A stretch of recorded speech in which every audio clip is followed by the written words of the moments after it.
Cloud.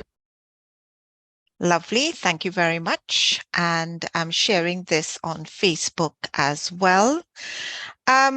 I want to talk to you about energy drinks. This is really on the back of something that I posted yesterday concerning ultra-processed foods and the fact that we are consuming too many ultra-processed foods in our diets, and it is affecting our health. There are studies coming out that ultra-processed foods are linked to certain cancers like ovarian cancers. So ladies, the snacking and the processed foods that we're having, in fact, they shouldn't even be called food because they're not food in the theoretically they're food. They're not actually food. They are edible substances. So what do I mean by that? If you're going to eat corn, eat corn. You don't need to have it refined to the point where it is stripped of any nutrition at all of its nutritious value, and turned into corn pops or Captain Crunch or any of those cereals that we tend to buy for our children. When we did not know better, we did not do better. But there's now too much information on the market out there in public domain for that we need to start making better decisions about the foods that we eat, what we buy, and put it in our homes and give to our children. We are not protecting our future generations. In fact, we're just making it worse for them to recover from diseases. I can't refer to the last 2 years too often enough. What happened during especially in 2020, when COVID hit countries worldwide, it showed every single crack in its healthcare system. And healthcare systems are yet to recover from all that was revealed back in 2020.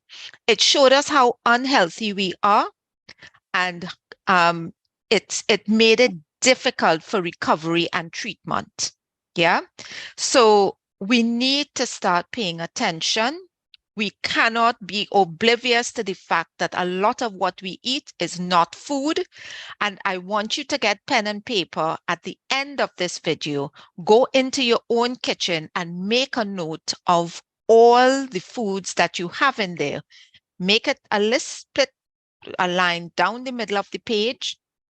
One side, whole foods or real food, and on the other side, edible substances. How much of each do you have in your home? Do you have vegetables?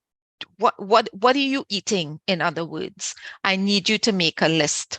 So I don't want to be too long on this, so therefore I'm going to share my screen with you. And let's get started.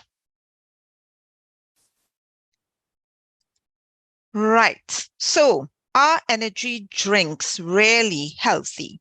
Now, the reason why I asked that question, one, you saw my note attached to the live. More and more children are swapping a healthy breakfast for energy drinks. You see them with an energy drink in hand. I don't have to call names. We know the popular ones. You see them with an energy drink in hand on the way to school.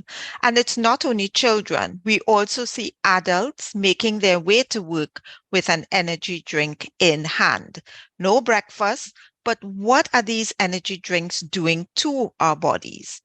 In January, in the UK, there was this huge craze of an energy drink that was launched by 2 YouTube influencers. And it was causing a stir in supermarkets around the country. There were lines, parents lining up. And I'm talking about long lines and fighting in the supermarkets to get their hands on these energy drinks for their children at premium price. And this is I'm not kidding. You can actually go onto YouTube and pull up the videos concerning, it's called Prime. It's a sports drink promoted as naturally flavored beverages with 10% coconut water. Coconut water is the best energy drink that I think you can get your hands on. So if it only has 10% coconut water, guess what? It ain't natural. All right. There are other things in there. They say antioxidants, electrolytes, but is it healthy, and how healthy can it be for us?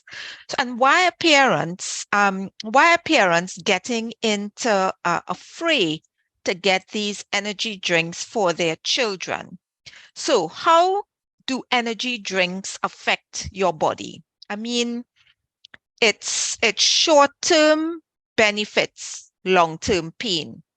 So I would say, and to explain what I'm talking about, it takes 10 minutes for caffeine to enter your bloodstream after you consume an energy drink, and your heart rate and blood pressure begin to increase. Imagine this is just one energy drink. And of course, a lot of them do contain caffeine, and we know that caffeine is a drug. 15 to 45 minutes later, that is when the caffeine level in your bloodstream spikes. As the stimulant begins to affect you, you will feel more alert, improving your concentration and overall alertness. And this is why people drink coffee. This is why coffee is the most consumed drink early in the morning, because it appears to wake the brain up and make you alert. 30 to 50 minutes later, caffeine is completely absorbed and your liver responds by absorbing more sugar into the bloodstream. Your body now has to metabolize this drink that you have just consumed, because it doesn't only have caffeine, there's sugar in there. Yeah, sugar is part of the component. 1 hour later, your body begins to experience a sugar crash and the effects of the caffeine wearing off, and you begin to feel tired and low on energy. 5 to 6 hours later, this is the caffeine half-life, which means it takes your body's 5 to 6 hours to reduce the caffeine content in your bloodstream by 50%. So just imagine you've had one of these energy drinks in the morning, then you start crashing. You start crashing an hour later. So 5 to 6 hours, between that time, you're looking for more caffeine. So you're either drinking coffee or you're looking to get yourself back on. So you're looking for another sugar rush. So you're either having a soda or you are reaching for another energy drink. And all of this is happening, and your bloodstream, your liver, your pancreas, they all have to manage what's going on. The amount of time it takes for most people to remove caffeine from their bloodstream altogether is 12 hours. That rate at which this occurs is affected by various factors ranging from age to activity levels. So just imagine, the older you are or the younger you are, it is going to be more difficult to remove the caffeine from your bloodstream. If you live, or if you have a sedentary lifestyle, then again, because you're not actively burning energy, it's going to take longer to leave your bloodstream. But it doesn't stop there. Because caffeine is a drug, Those who consume it regularly may experience withdrawal symptoms 12 to 24 hours after the last dose. So if this is your lifestyle every single day, when you don't drink it, you actually feel it. Headaches, irritability, and constipation are some of the symptoms. And if you have to have a cup of coffee every single day, before you have a bowel movement, and that's the only time you can have a bowel movement, then you need to speak to someone to help you to regulate your gut health, because you do have gut health issues, and it needs to be looked at and what's causing the problem. 7 to 12 days, according to studies, 7 to 12 days is the time frame for your body to become more tolerant to regular caffeine consumption, which means you'll get used to it and you won't feel the effects as strongly. So you know what that means?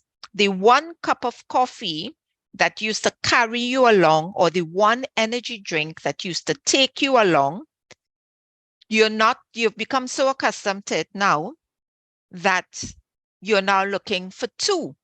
But is it good for your heart? Now,